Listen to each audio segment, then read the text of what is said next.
देखिएगा, ध्यान से देखिएगा। सबसे पहले हमको किसी भी प्रश्न का जवाब देना होता है, हम लोग लिखते हैं क्वेश्चन नंबर 6।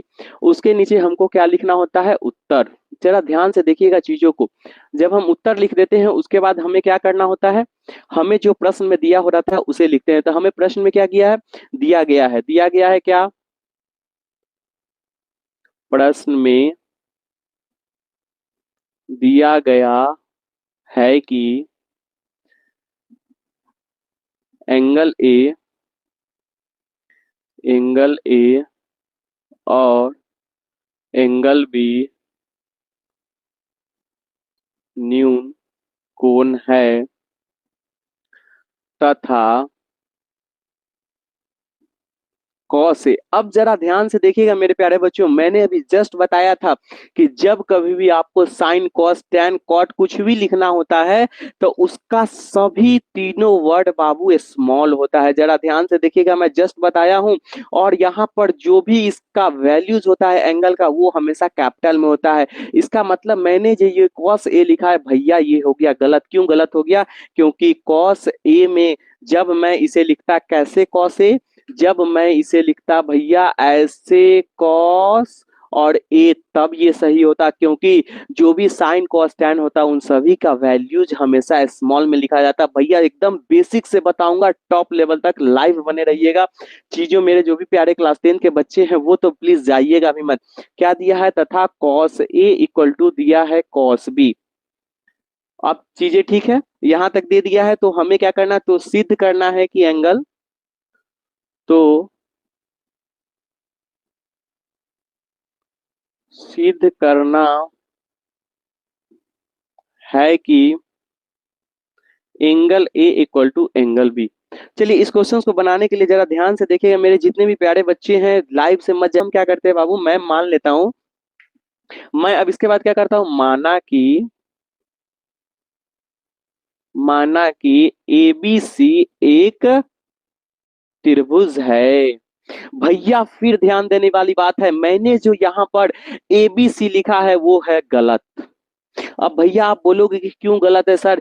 इसलिए गलत है बाबू क्योंकि किसी भी त्रिभुज को लिखने का एक तरीका होता है। जरा ध्यान से देखना बाबू, अगर मैं इस त्रिभुज को ऐसे लिखता हूं तब तो ये एबीसी सही है। लेकिन अगर मैं त्रिभुज को अगर मैं ऐसे लिखता हूं तो ये एबीसी नहीं लिखाएगा। भैया क्यों नहीं लिखाएगा बाबू? क्योंकि किसी भी त्रिभुज के नामकरण लिखने समय में जिस कोण का मान 90 डिग्री होता है उसे हम बीच में डालते हैं। मतलब इस त्रिभुज का सही रूप होता भैया एसीबी या फिर बीसीए। जरा चीजों को ध्यान दिखिएगा बेसिक से। तो देखो बाबू, अगर क्वेश्चन में एंगल ए और बी न्यून कोण दिया है, इसका मतलब है कि त्रिभुज में ए और बी ऐसे होगा तो सी यहाँ होगा। इसका मतलब इस त्रिभुज का नाम भैया आपको क्या लिखना चाहिए? एसी भी लिखना चाहिए। बेसिक बेसिक से टॉप लेवल तक बताता हूँ, दिमाग हिलाने वाले कॉन्सेप्ट को लिख करके जाता हूँ भैया, दिमाग हिला दूंगा।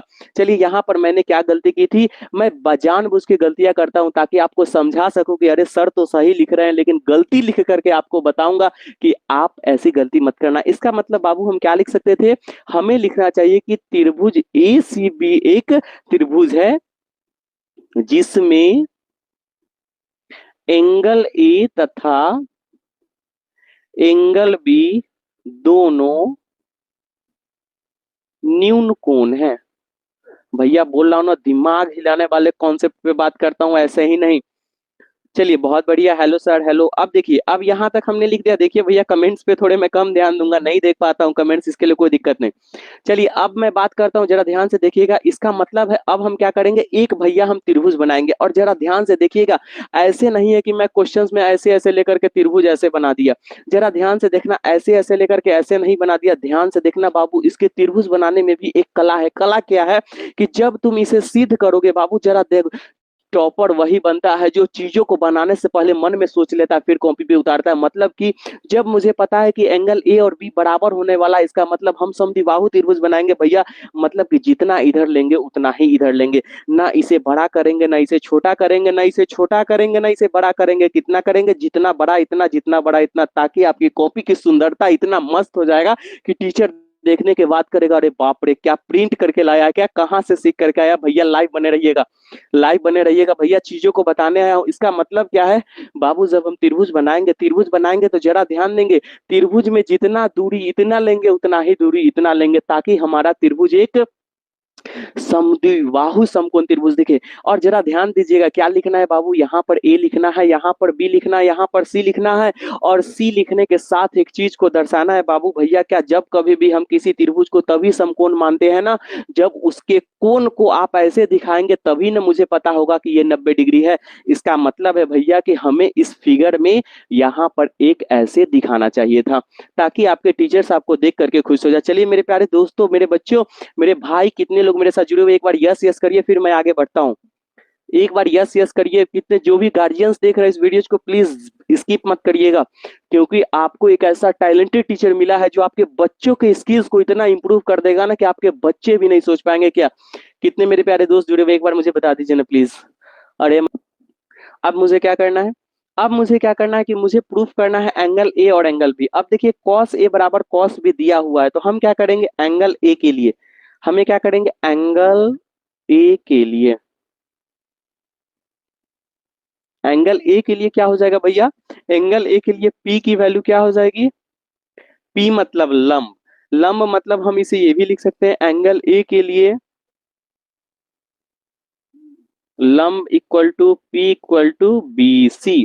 ठीक है, और आपका मन है तो यहीं पर ऐसे ब्रैकेट दे दीजिएगा, और क्या दे दीजिएगा आधार इक्वल टू ए सी। ठीक है, तो इसके बाद क्या लिखेंगे, इसलिए चाहे इसी प्रकार, आपको जो मन करे आप लिख दीजिए, इसीलिए, इस प्रकार, या फिर इन सभी को नहीं लिखना चाहते हैं तो डायरेक्ट आप लिख देंगे ऐसे। इसलिए क्या दिया है कॉस ए, हमको निकालना क्या है cos A equal to B बट्टे एच। बी की वैल्यू क्या है भैया ए सी है, और एच की वैल्यू क्या है ए बी है। जरा ध्यान से देखिएगा, इसे डाल दीजिएगा इक्वेशन नंबर 1। ठीक ना, इसके बाद फिर लिखेंगे पुनः,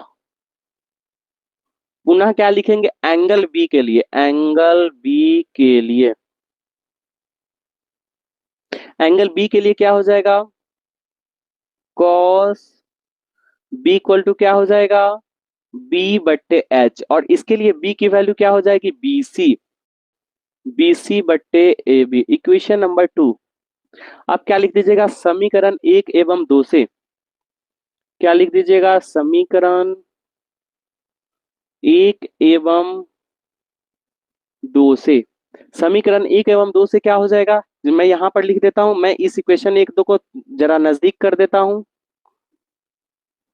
आपको समझने के लिए। समीकरण 1 एवं 2 से क्या हो जाएगा cos A equal to cos B, इसका मतलब हम क्या लिख सकते हैं इसे, ये कॉस ए कॉस बी मत लिखो, डायरेक्ट ये लिख दो, क्या लिख दो समीकरण 1 एवं 2 से क्या लिख दोगे ए सी बट्टे ए बी इक्वल टू क्या लिख दोगे बी सी बटे ए बी, और ब्रैकेट में क्या डाल देना चूंकि कॉस ए बराबर कॉस बी।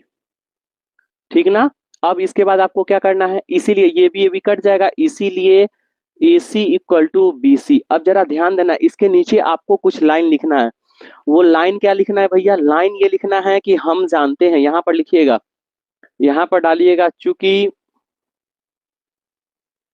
चूंकि हम जानते हैं कि किसी भी त्रिभुज का यदि दो भुजा समान हो तो वह त्रिभुज एक समद्विबाहु त्रिभुज होता है।